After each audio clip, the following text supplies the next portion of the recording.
யோமா symmetry Japan தலைநகரம் டோக்கியோட மையத்தில் சலசலங்கிற காத்தோடு தன்னுள் பலவிதமான மர்மங்களை புதைச்சி வச்சிருக்க ஒரு இடம். இது வெறும் கல்லறைகள் நிறைஞ்ச இடம் மட்டும் இல்லை, உயிருள்ளவங்களை நடுங்க வைக்கிற மர்ம பிரதேசம்.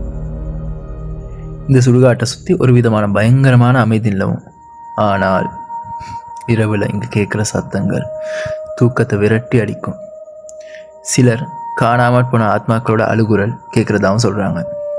உண்மையா பொய்யான்னு யாருக்குமே தெரியாது. ஆனால் இந்த சுடுகாட்டில் ஒவ்வொரு கல்லறைக்கும் ஒரு மர்ம கதை இருக்குது. நூற்றாண்டுகள் பழமையான கல்லறைகள், வினோதமான சின்னங்களோட பார்க்கவே திகிலாக இருக்க பல கல்லறைகள் இங்கே இருக்குது. பல பேர் இங்கே வித்தியாசமான பேரநார்மல் ஆக்டிவிட்டிஸ் நடக்கிறதாகவும் சொல்கிறாங்க. டோக்கியோட இந்த மர்மமான பகுதி இன்னமும் பல கேள்விகளை உள்ளடக்கியிருக்கு. அறிவியல் ரீதியாக விளக்க முடியாத இந்த மாதிரியான மர்மங்களை பற்றி நீங்கள் என்ன நினைக்கிறீங்க? உங்கள் கருத்துக்களை கமெண்ட்டில் சொல்லுங்கள். தேங்க்யூ.